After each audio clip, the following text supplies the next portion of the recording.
Monster Hunter World finally arrives on PC this month, and the console version has seen some decent discounts recently as well, so I'm sure many of you hunters will just be picking up the game for the first time. While World is by far the series' most accessible entry to date, there are still plenty of things the game doesn't tell you up front, or that you might miss amongst the veritable flood of information there is to take in early on. So with that in mind, here are my top 10 hot tips for new hunters. If you find this video helpful, dropping a like would be fantastic, and if you have any hot tips you think should be on this list, be sure to comment down below with your suggestions. Let's get to it! Hot tip number 1. Don't be afraid to experiment early on. Monster Hunter World features 14 different weapon types, and each of them has a distinct feel and playstyle. Even weapons which might at first seem quite similar, such as the lance and gun lance, often end up feeling rather different once you take them out into a hunt. You're given a basic version of each weapon straight off the bat, and the early upgrades can be made pretty cheaply, so it's worth testing out as many as possible before you get to the later game. Spending a little time in the training room or going on a hunt or two with each weapon could completely win you over to its style. For example, for the longest time I didn't see why anybody would be interested in playing with sword and shield, then I gave it a fair shake and it's since become one of my very favourite weapon types in the game. Remember too that the game provides a move list at all times in the top right which updates on the fly, helping you to remember which attacks are which when you're trying something new out. So give everything a go, you might be surprised what takes your fancy. Hot tip number 2. Eat well, hunt well. Visiting Astera's canteen offers you the chance to sample a culinary feast from the Meowscular chef and his band of faithful Palico assistants. You should always eat a meal before going out on a hunt. Doing so will grant you a notable bonus to your max stamina and health, as well as a selection of attack and defense boosts and the chance of some powerful additional food buffs. It's cheap and makes a huge difference to your survivability. If you want the quick and easy option, the chef's choice will guarantee you the biggest health boost possible, but if you're after something more specific, there are a wealth of dishes catered towards buffing specific stats. If you're looking to get even more fancy, you can craft a meal from scratch with the ingredients currently at your disposal. More of these will unlock as you progress the campaign, complete certain optional missions, and find rare materials out in the wild, so the canteen will only become more beneficial over time. If you do forget to eat before heading out, don't worry. In World, your handler can also cook you a meal at any of the campsites. If you get carted or faint during a hunt, you'll lose your current buffs, but can eat again if more than 10 minutes have passed since your last meal. Otherwise, you'll have to just rely on any nutrients, steaks, rations, or max and ancient potions you have in stock to boost your health and stamina back up. Hot tip number 3. Use the environment to your advantage. The environments of Monster Hunter World are lush, varied, and packed with goodies and opportunities for you to take advantage of during your hunts. First of all, you'll come across plenty of small objects which you can load into your slinger. Simple objects like stones and red pits won't deal much damage, but they can still be used to trigger environmental hazards like boulders and stalactites, which can be dropped onto your foes. Other slinger ammo has more specific utility, such as using puddle pods to knock mud off a Baroth, bright moss to stun flying monsters out of the sky, or scatternuts to force a Kuliyaku to stumble and drop its rock. You can also craft items out of certain materials, such as flash pods to temporarily blind and ground airborne creatures, and dung pods, which are great for forcing any interfering monsters to leave you alone whilst you're fighting something else. You can also use your slinger to latch onto the golden wedge beetles you'll spot around, allowing you to quickly traverse certain areas or perform drop attacks onto monsters to try and mount them. Similarly, slopes and ledges can present fantastic mounting opportunities, as well as those mushroom covered walls that you can run up. Mounting your enemies is a great way to open up a big damage opportunity, as successfully completing a mount will allow you to deal some decent hits and knock the monster down for quite some time. Hot tip number 4. Be considerate of your teammates. Hunting alone can be a great way to learn a new monster's attack patterns or make some quick money, plus it's a fun challenge, but a big part of the joy of Monster Hunter is teaming up with other players. But if you want to have the best time when playing in a team, it's important to be a considerate teammate. For starters, don't take more than your fair share of the shared supply items provided at the start of a hunt, unless you're sure everyone else already has what they need. Once you're actually fighting the monster, be mindful of your positioning and which attacks you're using. Certain attacks can trip or knock back other players, so try to avoid using them in close proximity to your teammates. Take a look at the weapon types by everyone's names and decide where you're most useful. For example, blunt weapons such as hammers and hunting horns should take priority for attacking the head, as they can knock monsters out. Slicing weapons with good reach, such as longswords and greatswords, should work on cutting off tails, while players with fast weapons such as the dual blades excel at attacking the creature's legs and feet to try and trip it up. Keep one eye on your teammates' health and status if you can. so that you can help them when they get into danger. If you see that someone has been inflicted with stun, paralysis or sleep, you can run over and knock them out of it.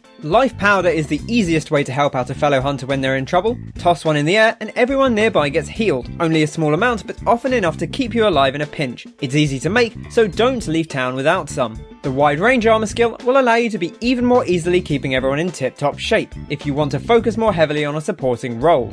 Finally, but importantly, if a teammate successfully mounts a monster, don't flash it. Doing so will knock your teammate off their back and miss out on the opportunity for a big knockdown. Only use a flash if the mounting player actually asks for it, perhaps if they're about to run out of stamina. Be a thoughtful teammate and your fellow hunters will love you for it.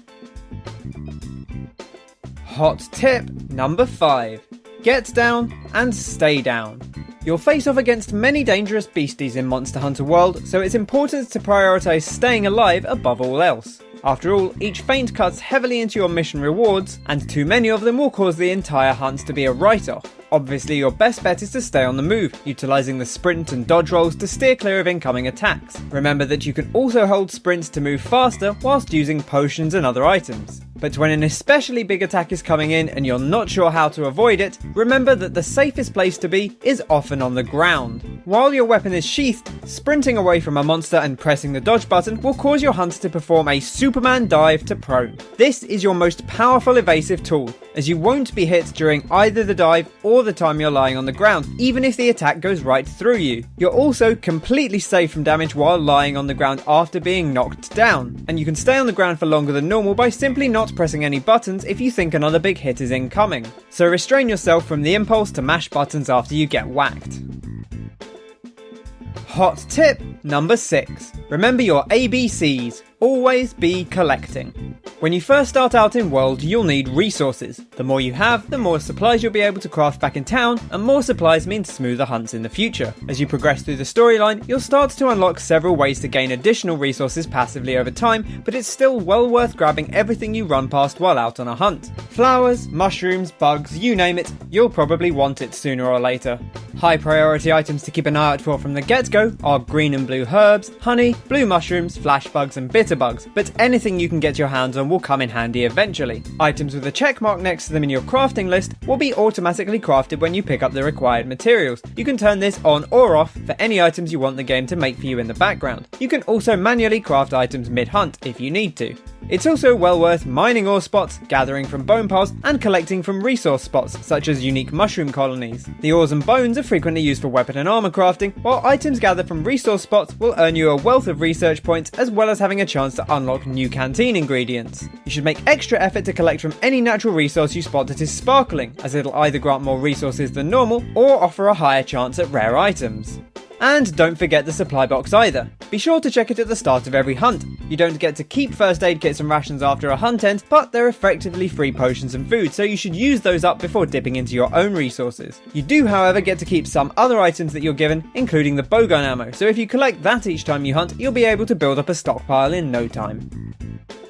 Hot tip number 7. Minimize your downtime with loadouts. Wandering around Astera, browsing the blacksmith's offerings and hanging out with your friends in the gathering hub between missions is a lot of fun, but when it's time to hunt, you don't want to be spending ages fiddling about with your items and equipment setup. Thankfully, Monster Hunter World lets you save multiple loadouts for both your items and your equipment, so make the most of them. It's a good idea to clear out any unnecessary items to make space to collect more resources, and you can restock your key supplies such as potions, antidotes and traps, all in just a couple of button presses. Your preference may vary, but I like to have different item setups depending on the type and power level of the monsters I'm about to go up against. It's worth noting that your current radial menu setup will save to the item loadout, so if you change that, you'll want to re-register it. Similarly, your equipment loadout will save any decorations you slot into your gear, as well as any custom armor colours you may have applied, meaning it's invaluable once you start to build up more complex builds later on. It's also worth bearing in mind that you can go into the tent that's in each campsite if you want to switch your equipment or items mid-mission. If you forget to bring something super important with you, or decide that the weapon you currently have equipped isn't working well for the hunt you're on, you can fast travel to camp and swap out in no time, especially so if you're making good use of saved loadouts. Hot tip number 8. Optional missions? Get them done. As you're progressing through World's campaign, you'll naturally be drawn to the assigned missions where the newest stuff is, but you'll pick up plenty of optional missions along the way too, and while some of them might sound a little boring, many of them are well worth your time. In particular, any optional mission which has a speech bubble next to it will grant you some tangible reward, whether that's a new piece of equipment, an additional canteen ingredient, improvements to your farm, or simply a hefty stack of research points. Completing certain optional missions will sometimes unlock other optional missions as well, so ideally you should aim to complete them all eventually. In a similar vein, certain NPCs around Astera and out in the wild may task you with delivery requests, which require you to turn specific items in to the research team in Astera. These are also well worth taking the time to complete, as they'll offer similar rewards to the optional missions. Don't let the name put you off. They may be optional, but it certainly doesn't mean they're not worthwhile. Hot tip number 9. Don't hang around in low rank too long. Monster Hunter World's main story is split into two distinct chunks. For the first part of the game, you'll be working your way through what is known as low rank missions. These are denoted by the blue stars by their name. Low rank is when you'll be getting used to the game's basic mechanics, meeting most of the monsters for the first time, and discovering which weapon types you enjoy the most. You may be tempted at this point to spend a bunch of time grinding out fights and crafting tons of different gear pieces, but trust me, don't bother.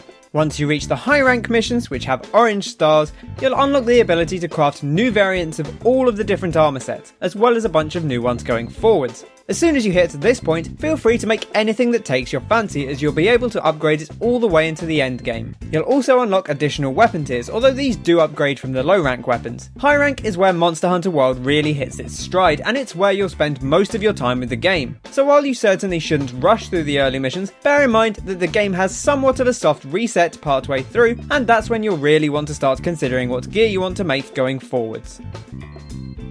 Hot tip number 10. Investigations are your best friend. Investigations can seem a little overwhelming at first, but they're your tickets to getting the rarest material drops as well as making a ton of money. Investigations are randomly generated, and you'll be given new ones from time to time when you pick up monster tracks, break parts of a monster, or successfully make a kill or capture. You'll also get some from your tail raiders on occasion. All the investigations you've been given appear in a big list viewable at the research team in Astera. From here you can tick the ones you're actually interested in, and they'll then show up in the investigations menu at the quest board. When viewing an investigation, you'll be able to see whether it's low rank or high rank based on the star colour, as well as noting any special conditions. More difficult restrictions, such as having fewer feints allowed, are denoted by an exclamation mark, whilst the green up arrows indicate a more generous restriction or an increased payout. Some investigations will also have special world conditions, such as an upsurge in the number of gathering spots. Completing an investigation not only nets you the standard end of mission goodies, but also grants several special rewards, which can come in bronze, silver and gold varieties. Bronze rewards are okay, but silver and gold investigation rewards have a much higher chance to drop rare parts, making them one of the best ways to get your hands on the most elusive monster materials. If you're looking to farm a complete monster set, or are trying to track down specific parts, completing investigations should usually be your number one priority. And that's all the tips for today. But one final piece of advice before I let you get out there, keep an eye on those loading screen hints. There are hundreds of different tips, and I've learned so much throughout my time just from reading them. They'll also give you a heads up when certain things are active, such as when the Argosy arrives in town. You'll have to keep a close eye out if you're on PC though, as those loading screens don't hang around for nearly so long. With all that said, it's time to get out there and start hunting. If you found this video helpful, a like or comment would be super appreciated, and feel free to leave any additional useful tips or advice you have down in the comments section below. I'm hoping to start up a more detailed tips series for Monster Hunter World in the coming weeks, so keep an eye on my channel for that, or hit the subscribe button if you want to be kept automatically up to date. Thanks very much for watching, I've been Ken, and I'll catch you on the next one. Cheers!